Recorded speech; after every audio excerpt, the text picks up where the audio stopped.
Hello, everybody, and welcome to another episode of the Overcoming Chronic Illness podcast. My name is Dr. Brian Rade. I'm a naturopathic doctor, and today I am pleased to be joined by Dr. Nicole Fujiyama, also a naturopathic doctor. And thank you for joining me today, Dr. Nicole. And if you don't mind just introducing yourself to our guests, that would be great, please.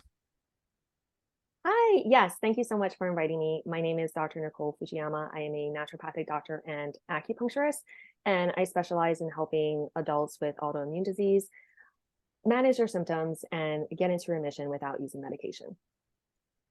Perfect. And just to kind of put this interview into a bit of context, because of course it's the Overcoming Chronic Illness podcast. So folks with autoimmune disease, those are typically chronic illnesses, but a lot of folks listening have not been formally diagnosed with an autoimmune disease. They might have been diagnosed with chronic infections like related to Lyme disease or Epstein-Barr virus or mold illness, or they have labels like fibromyalgia, chronic fatigue syndrome, etc. So one of the reasons that I wanted to chat with you today, Dr. Nicole, is because in my experience, so much of the pathophysiology of autoimmunity is something that overlaps with a number of those other conditions. A lot of the therapies that are helpful, like therapies that are immunomodulating, anti-inflammatory, tissue healing, they very much overlap between autoimmunity and those other chronic maladies. So if anybody listening is like, oh, I don't have an autoimmune disease, why are I won't listen to this podcast episode.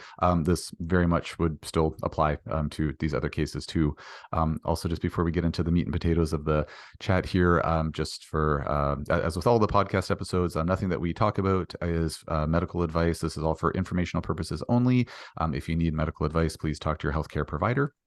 So with all that out of the way, Dr. Nicole, would you mind just sharing with us what types of autoimmune conditions you tend to treat the most? Yes, so I definitely see Hashimoto's the most. That's probably the majority of patients I see, usually women with Hashimoto's. I also have seen people who have Graves' disease, rheumatoid arthritis, Crohn's. I'm trying to think of some other ones. I think those would be the main ones, but definitely Hashimoto's tends to be the most common and the most people I treat. Mm-hmm. And with the patients with Hashimoto's that you work with, what would be the top 3 to 5 symptoms that those patients would typically be presenting with? Oh yeah, so usually it's fatigue for sure, Mm-hmm. hair loss, weight gain, I Mm-hmm. would say. Okay. Yeah.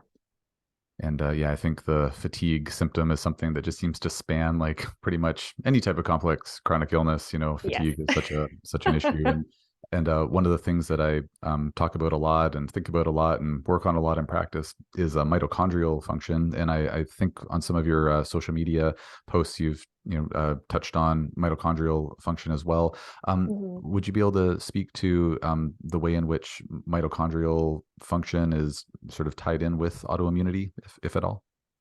Yeah, well, if you start looking at like the fatigue aspect of it and you start really getting down into like the nitty gritty of like the cellular mechanisms and how those are working, right? So you can really approach just like chronic illness, autoimmune disease, you can approach them at so many different levels, right? And so if you're looking more at like the cellular level, you really want to look at the mitochondria. Like you're not gonna, it's hard to heal if you don't have energy. It's hard to heal if the cells don't have energy to do what the cells need to do.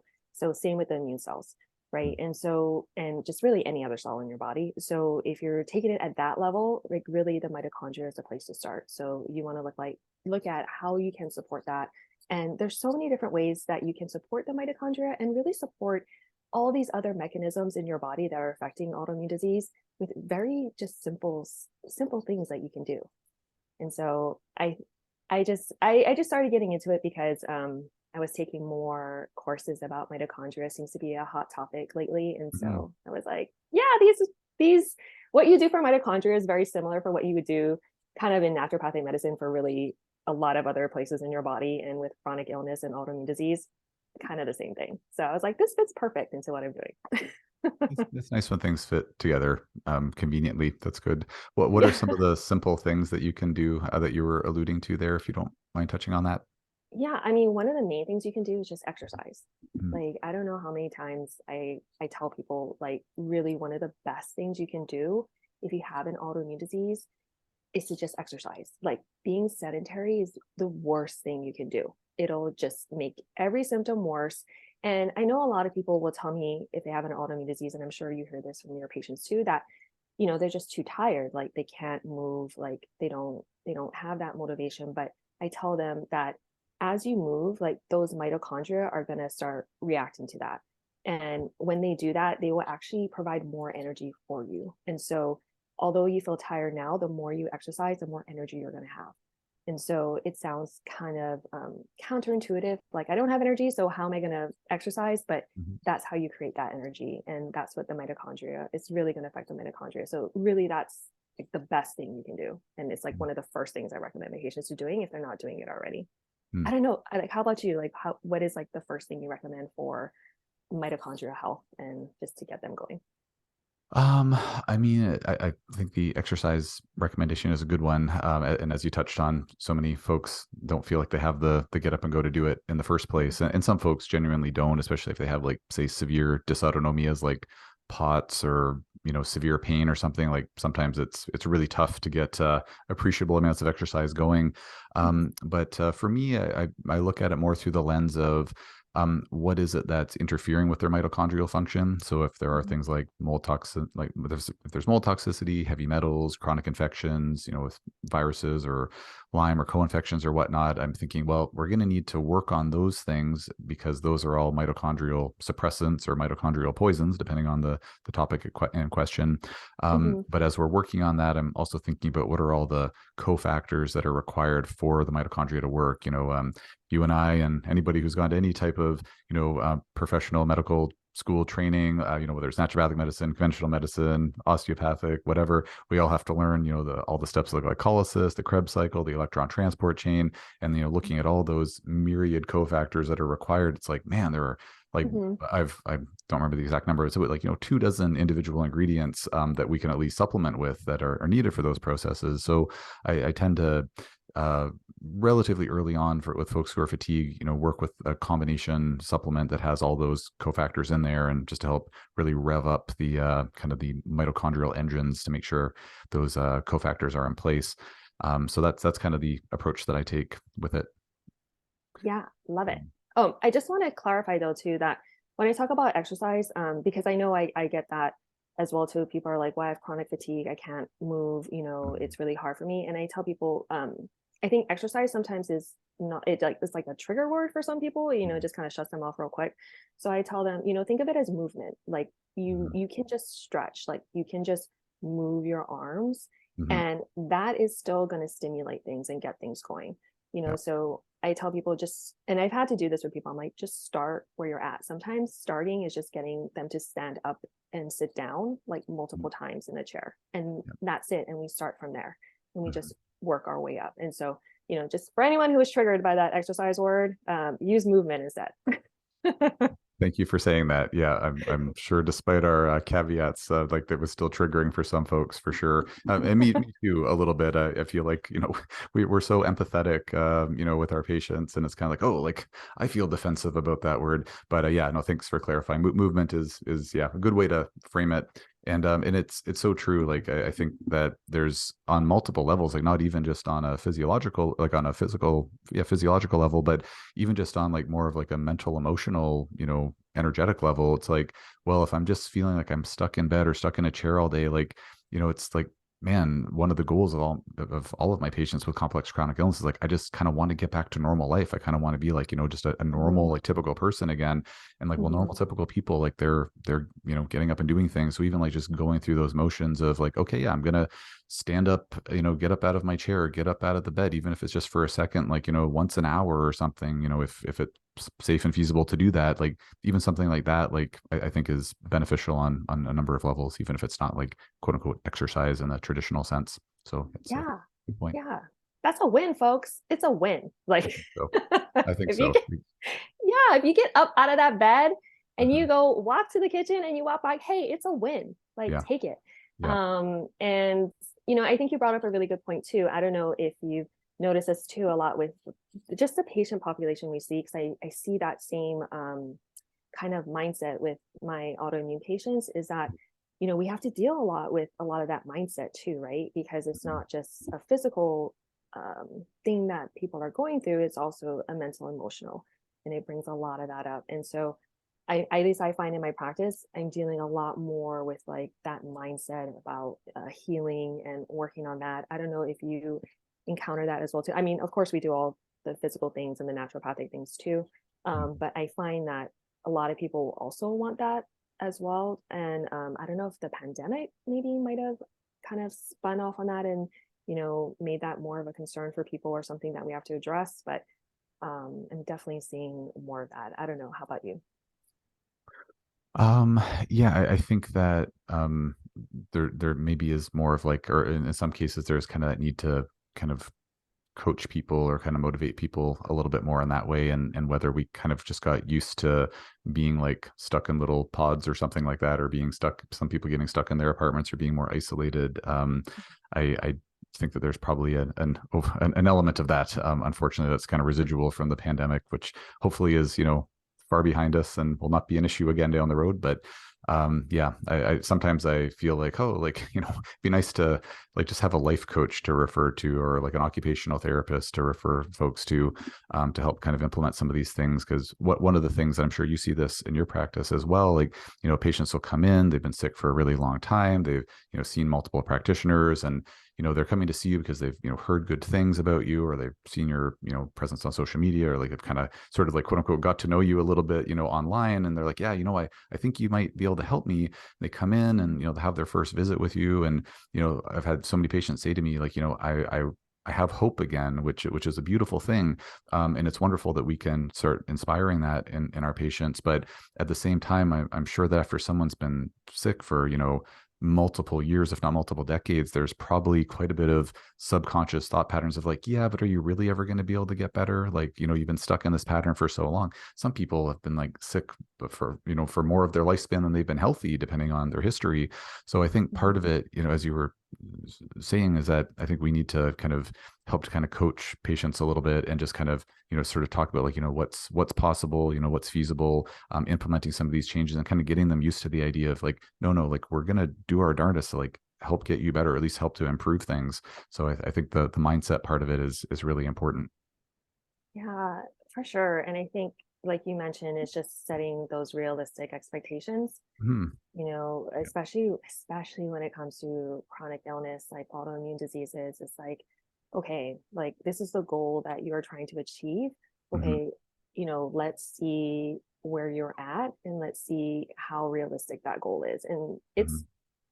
I I think over time it's become an easier conversation for me to have, but I think it's definitely a harder conversation to have when you Hmm. have someone coming in, because you, like you said, you want to give them hope and you want to keep, that hope alive, but you also want to give them a very, you want to be realistic about the expectations that they can expect from working with Of you course. and from this medicine. Yeah, of Yeah. course. Yeah.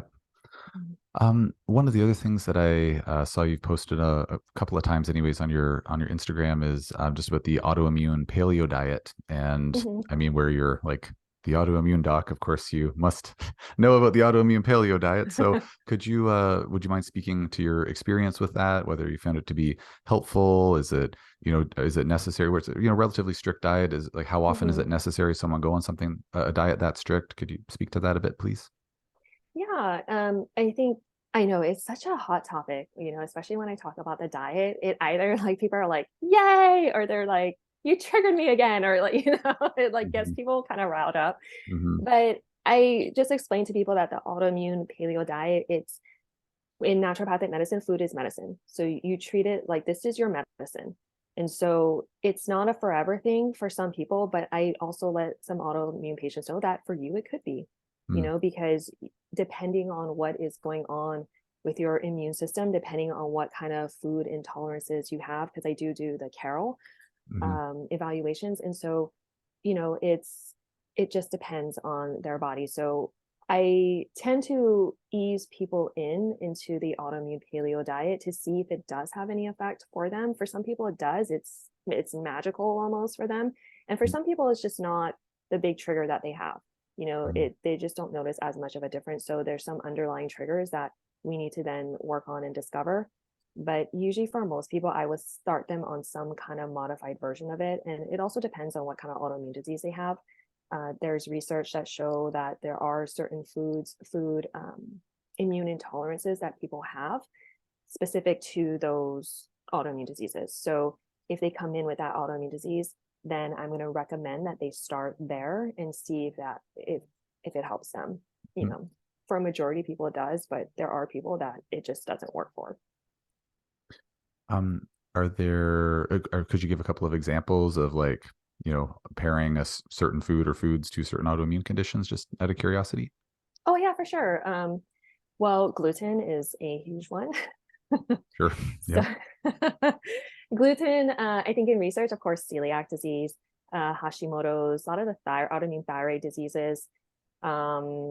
And it can be really related to any autoimmune disease because it can trigger your immune system for a lot of people, even if you don't have any autoimmune disease, even if you're not gluten sensitive, it can trigger some people. Hmm. So usually that's a really good place I start with people.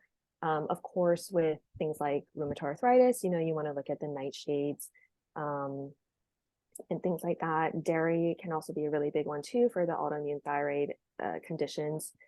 And so, yeah, usually those are kind of some of the ones. There are some like kind of odder ones too. I'm trying to think of them off the top of my head if I can remember. But what I tell people is that these are immune intolerances. So a lot of times when you calm the immune system down, like you're able to tolerate these foods again. So, it's not, for some people, it's not a forever thing, but it's not also not something that you can just like binge on like every day either, Hmm. once you calm your immune system down and get into remission. Right. Yeah. And just as you've been seeing, like what types of foods folks flare from, like, so if let's say they're doing a, pretty strict AIP diet, and then, they're feeling better. So they start phasing foods back in, and then certain ones flare them, certain ones don't. Mm. Like, for example, I've treated like thousands of patients with SIBO to date. So when I'm seeing patients, phasing foods back in, it's pretty rare that they'll react negatively to, say, sweet potato when they phase that back in, or it's pretty rare that they'll react to white rice. But it's very common, relatively speaking, that they'll flare from brown rice due to the higher fiber content, or I find quinoa is a trigger for a lot of folks, or oats are a trigger Mm. for a lot of folks. And so I'm just wondering if you've noticed experientially that, like, oh, when patients are phasing back in on their AIP diet, like they tend to react more commonly to X, Y, or Z food, like whether it's eggs or nuts or seeds, or are there any kind of special ones that stand out for what people are more likely to react to, besides, like, say, gluten and dairy, which are obviously big triggers for a lot of folks? I think it varies. I Mhm. haven't found like a common string Okay. that everyone kind of reacts to when they go in, like Sure. And I dive don't back mean in. I don't mean everyone. I just mean like, Oh, just like if you're like, oh, like just disproportionate. Like, for example, I don't think I've ever had a patient like react negatively to, I don't know, blueberries or something, unless they have an oh, oxalate yeah. sensitivity too. So like, are there certain what foods that are just more that people react to more commonly when they're phasing off the diet? Let me think about this. They react to. Hmm. I think I noticed some people react a little bit more to like nuts and seeds. Hmm. Sometimes it's not always one that I will take out with AIP, but if I Hmm. see like they have a past history involving nuts, or they just tell me that they don't do well with certain nuts, I'll just take Hmm. all of them out and have them reintroduce it. And Sure. sometimes then it becomes more of a positive. They notice the symptoms with that. So I Right. think nuts and seeds have been one. Um, sometimes some grains like corn, Hmm. I notice people will react to too, or they'll just notice that they just don't feel as good when Hmm. they eat those types of foods. Okay. Yeah. Amongst the different nuts, have you noticed, like, I know for me, I've seen cashews, which I guess are Yep. technically the seed of a fruit, but we still kind of lump them into the nut category. And my understanding is they're quite high in histamine. Like, I've found that cashews maybe are a more common trigger for folks than other nuts, Hmm. but and then, peanuts, again, not actually a nut, actually a legume to my understanding, also high in histamine. Have you noticed certain nuts seem to be better or worse tolerated than others? Yeah, so I see a lot. So when I do the food immune reactivity tests, I definitely see cashews come up for a lot of people, almonds Mhm. for a lot of people, which I Hmm. think is really interesting. Mhm. I think those would be like the main two I see. Okay. Of course, like, actually, I don't really see peanuts that much, which is Hmm. interesting. Hmm. I see more cashews than almonds. Hmm. Okay. Great. Yeah. Yeah. And just, I guess, one last question, kind of around the diet side of things. Are you familiar by chance with the work? I was meaning to double check his name, but I'm 99% sure it's Alan Christensen, ND. Yes. Yeah. Have you tried like do you have any opinions or experience with like the super sorry, for background reference for folks, Alan Christensen, naturopathic doctor from the US. He has books and I don't remember the names off the top of my head, but easy to find online. But basically the punchline is working with a very low iodine diet. He's, reports really good success treating different thyroid conditions, including Hashimoto's. So yeah, what's your opinion or experience with a low iodine protocol? Yeah. So when people come in with like Hashimoto's, it's definitely something I will consider. I don't, so it's kind of I've been looking at research on that and I've had some people say like iodine, it's more like excessive iodine that will trigger Mhm. these autoimmune thyroid conditions like Hashimoto's.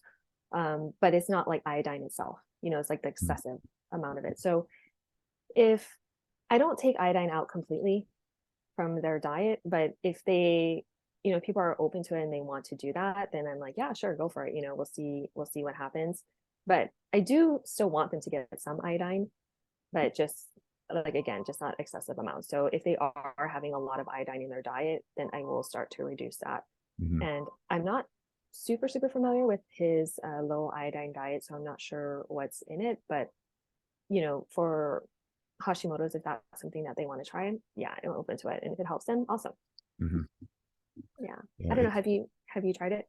I've recommended it to a few patients. Yeah, I Mhm. was really fascinated by his book, and then just on some of the online clinician groups that I'm part of, like on Facebook clinician groups and whatnot. There are a couple of clinicians who are like, "Oh, I've used this with quite a few patients. We've successfully, like, got rid of their antithyroid antibodies. Like they're doing great." It's like, "Oh, wow, that's pretty great."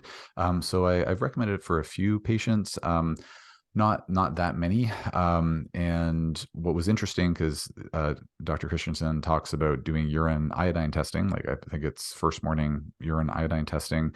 And what was interesting is the level of iodine, like, so patients would go on they test their baseline, and if it was, too high based on sort of the criteria he sets out, then, we'd look at their diet, look for sources of iodine. They'd go on a low iodine diet, we retest, and some patients got their iodine down to like rock bottom low levels.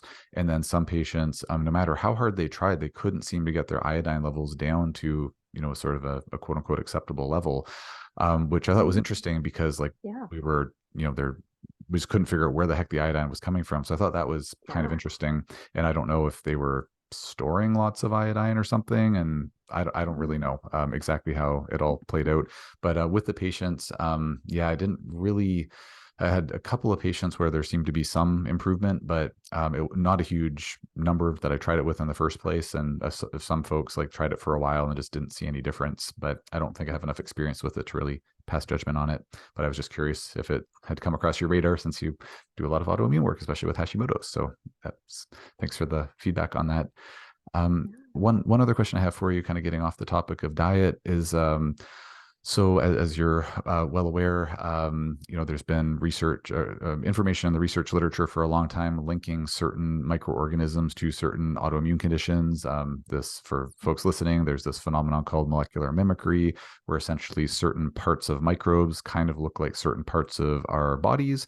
And sometimes if those microbes are too prevalent or they get into the wrong places in the body, the immune system starts to freak out, starts to make a response to them. And if the circumstances are just right, or I guess just wrong from a patient perspective, then the immune system will say, "Oh, that body part of that microbe looks like that joint cell or that thyroid cell or whatever," and then suddenly the immune system starts reacting to the person's own body, and of course that's autoimmunity.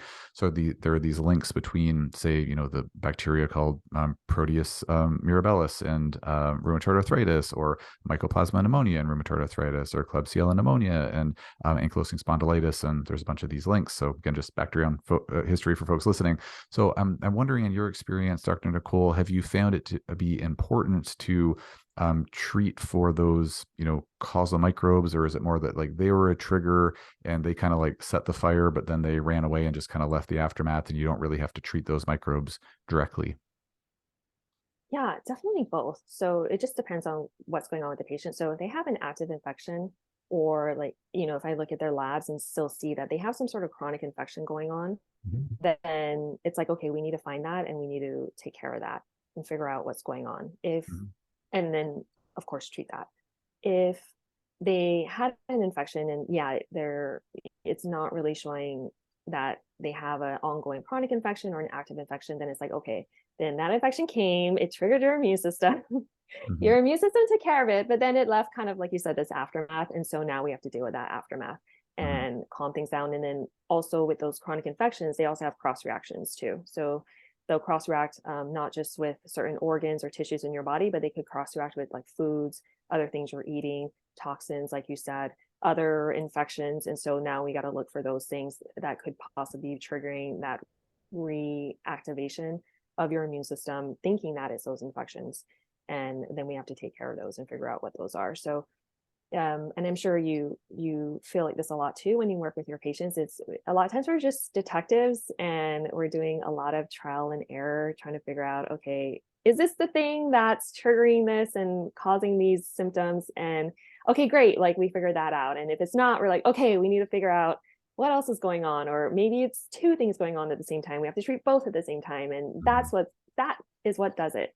And so I think it's a lot of in my experience, it's a lot of trial and error. And I think explaining that also upfront to patients, like, hey, I don't know how your body's going to react to this, but this is what the direction I feel like we should go and where I think you would benefit. Do you want to do that, or would you rather do this instead? Yeah. I mean, obviously, engaging the patient in the process is really important because they're the ones that have to do all the work. Checking in, and I kind of like, I don't know, I look at it from the perspective of, when there's, we as you touched on, like, yes, there is trial and error. It's nice if we kind of flower it up by saying like, well, like, our leading hypothesis is this, but at the end of the day, it's like, we're just really like, with all the objective or all the evidence that's available based on our experience, we're just making our best guess in terms of like, what should we do next? And thankfully, objective lab tests help us to better guide those decisions, as best we can. But it's also, I think, just really speaks to the fact it's really important to be a really discerning, observant clinician, because we need to be on the lookout for like, is this helping? Okay, if it's helping, great. What does that tell us about the next step? If the patient's not fully cured yet, this is helping, but they're not 100% yet, well, does that give us insight into what the next step probably should be? But yeah, it's a lot of touch and go and back and forth. It's I would never want this to be my practice, but I do every once in a while, like, envy folks who just have like more of a like, oh, we're just going to work on, I don't know, like not complex chronic health conditions, things that are more straightforward. I think back to my earlier years in practice where like I just had like simple cases, people getting better left, right, and center so easily. It was like, oh, let's, fix that IBS, let's fix that chronic headache thing. But it's obviously very rewarding and more exciting to, deal with complex chronic illness. But there's definitely that sort of back and forth. So how often do you find that, like, let's say patients with rheumatoid arthritis, which you said, does make up a significant part of your practice, like, say for every 100 patients that walk through your door with RA, how often would you need to treat them for, Proteus in their gut or a systemic mycoplasma issue? Like, would it be 1% of the time? Would it be 50% of the time? Like, how often would you need to actually treat infection? In my practice, it's actually a lot lower, and it's not because it's not there, but I think it's just because a lot of times they just don't get evaluated for it. Even if I make the suggestion, so I'm California, so my scope of practice is a little bit different, and I've been coming up against this a lot lately, and it's very frustrating for me and also the patient. But when either I will recommend them to get these labs done, as a way to screen to see if this is something that could be triggering the rheumatoid arthritis. A lot of times they will take it back to their specialist, their doctor, and to get those tests. And a lot of times they will just tell them no, like they don't need that test. And so then sometimes when I try to order that test for them, the insurance will just deny it because they're like, they don't need that test. Like, why do they need this test? And so, Right. And then patients out of pocket testing, they're like, well, I'm not able to do that at this time, Sure. So I think that's one of the frustrating parts when working with autoimmune diseases and chronic illness is, there are all those things that you want to test and evaluate for that could be very helpful for them, but there are those obstacles in the way, and Mhm. you just have to work with the patient and be like, okay, well, these are the options then that we have.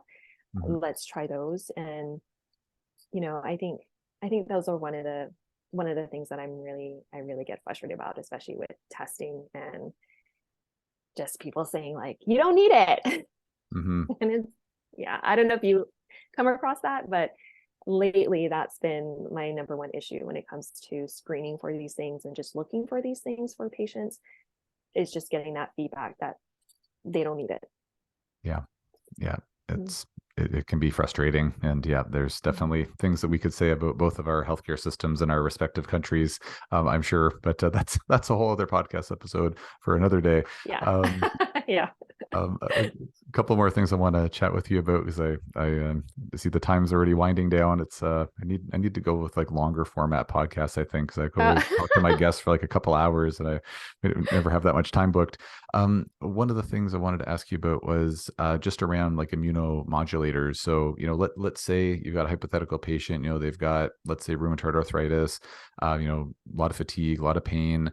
Let's say they're on some type of pharmaceutical medication that's, helping, but not, knocking it out of the park. So some type of like, methotrexate or something like that, to help settle things down.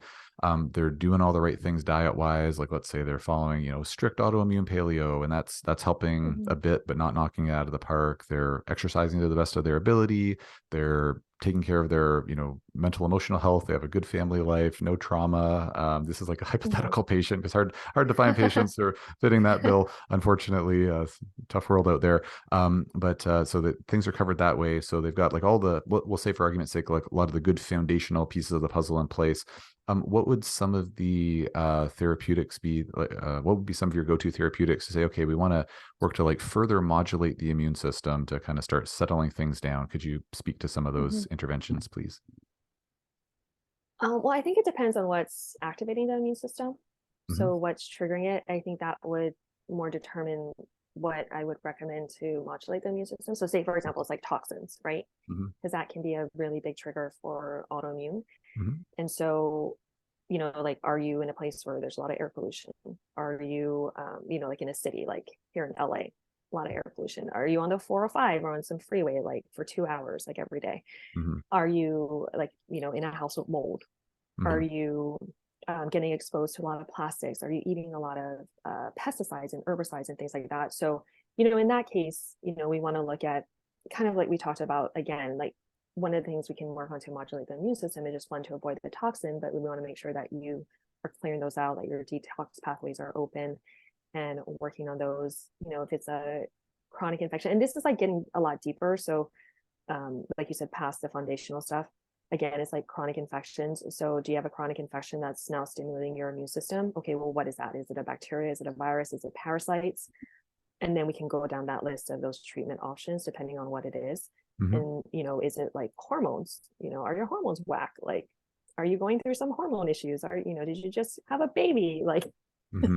are you going through like perimenopause? What's going on? And so, are your hormones out of whack? And so now we got to look at, okay, we need to balance those because those can also flare up autoimmune diseases as well too. So I think it just depends on, for that specific person, what deeper mechanisms are involved, and then working on modulating their immune system that way.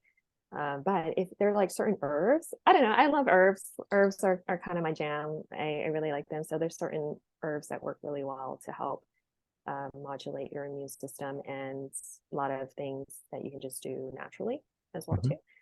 And I just want to, oh, and antioxidants. Love, love, love antioxidants. Like I feel like people just can't get enough antioxidants. So, if I had to choose one thing, I don't know if it's very immune modulating, but I think it is because it helps with inflammation. But antioxidants, like, just load up on that. Although this is not medical advice. No, no, no. Yeah. Theoretically, talk to your doctor about loading up on antioxidants, maybe. Yes. Um, what are some of the herbs that you find to be helpful for immunomodulation? I love curcumin. I think a lot of, I don't know, I love curcumin. For some people, I just like load them up on that. Hmm. Um, let me think. I think I use a lot of adrenal herbs as well too.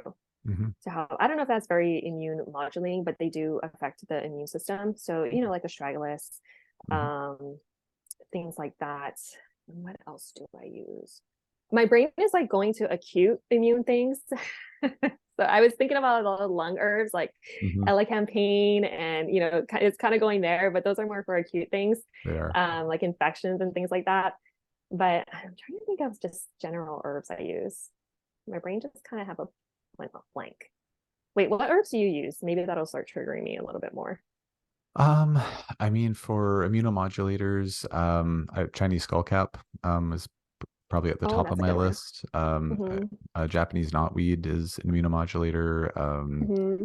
Yeah, and I tend to kind of be a little more biased towards like the herbs that sort of overlap with treating chronic infections like Lyme and co-infections and things like that as well. Kudzu is another immunomodulator I use a lot. Red sage is another one. And then there's, I think, all the medicinal mushrooms like reishi and Coriolis and Yeah. Oh, mushrooms. Thank cordyceps. you. Yes. Mhm. Yes. Yep. And then as the Japanese knotweed is that what they use for resveratrol? Am That I is thinking a about that source right? of resveratrol. Yep. Yep. Okay, yes. Yes. So I use that a lot as well too. Hmm. Um, skull cap is a great one. Hmm. I think just for infections in general, I think I don't know if I'm saying this right. Istasis. I always like Isatis. mess up that Yeah. herb. That's how I Yeah. say isatis. Yeah. Nobody's actually ever told me how to phonetically say it, but I think I've usually heard it as Yeah. isatis, but yeah, it's one of my Yeah, favorite. I say that on my yeah, I really like that herb too. There's so many good herbs, There are. honestly. So many good herbs. Yeah. And you can use them for so many different things. And I always forget about mushrooms too. So thank you for bringing that up. But yeah, Mhm. mushrooms are amazing for immune modulation. Yeah. That's great. So if I'm paraphrasing correctly here, so patient has all their foundational factors in place, like diet, lifestyle, mental, emotional factors, like, things are being addressed there properly. Then you're also addressing, well, what are the root cause factors, whether it's toxins or, mold toxins or infections or whatnot. So working on those things. And then if you want some additional immunomodulatory support, then you'd be thinking about herbs as kind of one of your go-to adjuncts to kind of Yes. help facilitate things further. Is that a fair synopsis? Yes. Herbs or Chinese herbs, Mhm. depending on the situation and what they want to take. Mhm. Yes. But yeah, I love herbs. I try to use herbs in pretty much all my patients. I think they're just great medicine. They are. And for a while I forgot about them. And so I've been adding them back in, and I really love them. And I also been using a little bit more undas. Hmm. I was recently learning about undas and opening up those pathways as well too. So I think that's been also really helpful as well. Great. Yeah, it's funny how in practice, like I've said the same thing before. It's like, oh yeah, I kind of forgot about that thing. It's like, oh, I used to do that Yeah. all the time. And, it's just there's so much out there and we're always learning new things. And, just yeah, folks listening might be thinking like, how did you forget about herbs? It's like, well, there's a lot out there. And Oh, we get yes. into certain patterns and this and that. And yeah. But no, that's Yes. great that you remembered the herbs. I've forgotten a lot of things. Like even you just asked me, I'm like, what are the herbs I just used the herbs. No, I can't even remember them. Like Mhm. it's Yeah, I find it. amazing what you forget. It's yeah. There's a lot to keep track of, but it's all good. We remember eventually. Um, one one or two other quick questions here just before we start wrapping up, please, Dr. Nicole, if you don't Okay. mind. One thing that came across my radar not long ago, I was reading a issue of the Townsend Letter, and there was an article about this. And then I read the full journal article, and it just kind of really blew my mind. Have you ever heard of something called the Coimbra protocol for treating vitamin D receptor resistance before? No, but I Okay, would love that article. I'll forward you I the link to it. thank you. Um, But I've heard of vitamin D receptor. Uh, Shoot, what was that word you just said? resistance. Yes, resistance. Thank you. Yeah, sure See, thing. people, we forget things. But yes, I've heard of that before, specifically for Hashimoto's patients. Hmm. They've been finding that that has been something I think with current research they've been looking into. Okay. And it's definitely a thing that I've seen with a lot. I mean, not resistance, but just vitamin D, low vitamin D. And I'm talking about like lab low vitamin D that I've seen in a lot of autoimmune patients, like a lot. Mm-hmm. Either it's deficient or insufficient. Mm-hmm. It's very rare that I've seen an autoimmune patient when they first come in and their vitamin D is good. Mm-hmm. Yeah. Well, But what is this resistance? yeah, it's really fascinating. And actually, there's not many folks out there. Like I put out, sort of feelers out to some of the online clinician groups I'm part of. Like, got a bunch of crickets. But there's one practitioner in BC who I connected with, and she's been very generous with her time. Answering my emails. We spoke on Zoom the other day, and I'm going to interview her in about 3 weeks for this podcast to talk about it. So stay tuned, Oh, folks, cool. to listen to that. But I'll send you the link to the journal article, and yeah, it's really fascinating. But the punchline with it is that, and my understanding of it is they presume that it's due to mutations in the vitamin D receptor gene. So, those of us that look Mhm. at genomic profiles like the VDR Yeah. SNPs, and that Yeah. ultimately makes the receptor not be as sensitive to the vitamin D. And so the treatment for it is to take very, very high doses of vitamin D in order to get the receptor to start working properly, essentially, or kind of super saturating the system, so the receptor is kind of forced to start working. And there's a really, I think, ingenious lab metric that's used. So it's looking at the ratio of vitamin D and parathyroid hormone, which you and I both know controls serum calcium levels. And so essentially Mhm. what you're doing is titrating up the vitamin D until it is shown to suppress the parathyroid hormone level sufficiently to tell us that, oh, the receptor is actually working. Because if you have high levels of vitamin D and high levels of parathyroid hormone, then it means that, oh, the signal is just not being transmitted properly, because if the vitamin D is high, PTH should be really, really low. So that's sort of the ins and outs of it, to my understanding. So it just came across my Oh. radar maybe like 4 or 5 months ago. So we've been doing the testing for a lot of patients. Some patients have started on the protocol. So it's still kind of early days for me. But most of this paper that was published by these German researchers a year ago about this Coimbra protocol, it's all about autoimmune conditions. So right up your alley, Mhm. Dr. Nicole. So I'll pass that on to Yeah. you.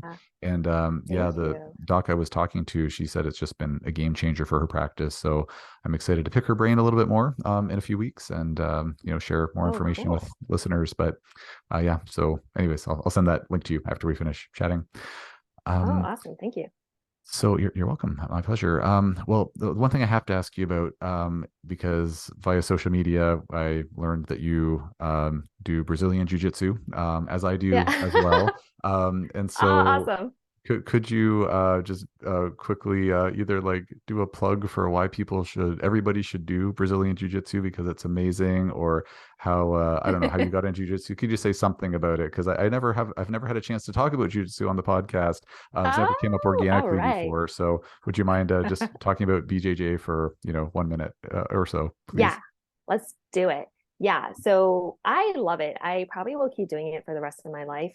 I started it because I actually stopped dating this guy. He was actually really rude and pretty much ghosted me. And I was like, you know what? I'm gonna do jujitsu.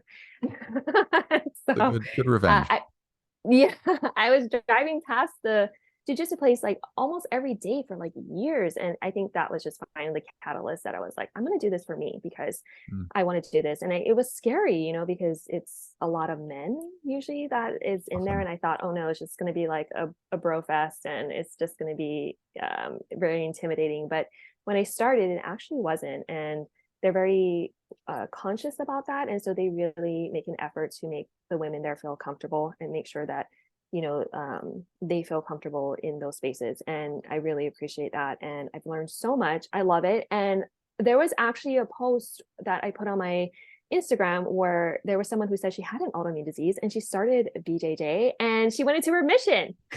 There we go. It's the new Yeah. autoimmune cure. That's amazing. Yeah. So, and she was in a lot of pain, folks. She was in a lot of pain, like everything hurt. And for some reason, like her friend convinced her to do BJJ, and she was like, the pain started going away. Her Amazing. autoimmune went into remission. Yeah. Amazing. So, yeah, you guys, if you haven't tried it, do it. There's schools out there that they'll take you step by step. So don't think you'll just get thrown in there and you have to like choke someone out. That's not going to happen, you know. They'll take you step by step. You don't worry. You know, like 1% of people are going to be disappointed that you said that. It's like, oh, I wanted to choke somebody out on the first day, but I think most people will be relieved to hear you don't have to choke anybody out on the first day. That's Yeah, good. sorry to disappoint the 1%, but Okay, they'll be fine. yeah. Yeah, I mean, you might, you might. Yeah, you you know, never if know. you, Actually, the first yeah, school I started training at, actually, it was pretty much just throw you into the fire. It was yeah, pretty intense. But I've trained at several different schools, and yeah, all of them except for that one, it's been very methodical.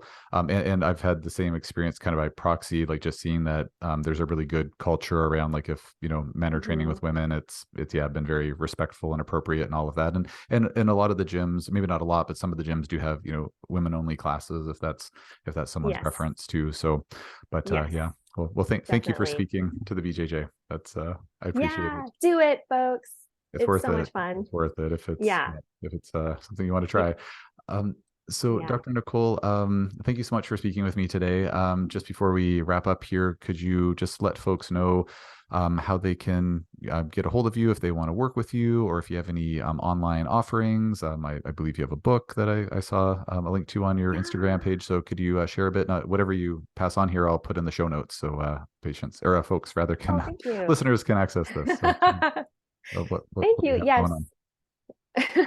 You can find me on Instagram at Dr. Nicole ND.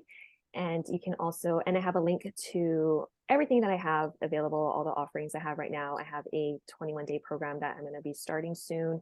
So for anyone who's interested in those things and anyone interested in working with me, you can find all that information there in my bio.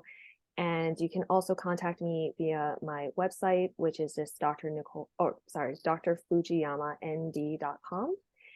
And there you can reach out to me, or if you're interested in working with me one-on-one, then it has information for you there to follow as well too, and to get in touch with us, and we can start that process. Wonderful. And could you just say your Instagram handle one more time? It kind of glitched for a second. I just want to make sure folks can hear it. Oh, sure. It's at Dr. Nicole ND. Perfect. Wonderful. And I almost said .com, but I was like, that's why there's like that word pause. I was like, wait, what am I doing? yeah, there's too many extensions and things. Yeah, so a lot to keep track of. And you're not on any other social media platform, just the Instagram. Is that right? Um, well, I am on TikTok, Okay. and I believe that the handle is the same, Okay. but majority of a lot of the information I put is on Instagram. So, Mhm. but Okay. I am on TikTok, so you can find me there as well too. Okay. Great. Wonderful. Well, thank you so much again for joining me today, Dr. Thank you Nicole. It so was a great much. chat, and hopefully we can do this Yeah, again that was so sometime. much fun. I'm glad. Yes, That's thank you great. so much. My Thank you, pleasure. everyone. Yes, thanks everybody. This concludes another episode of the Overcoming Chronic Illness podcast. So thanks everyone, and stay tuned until next time.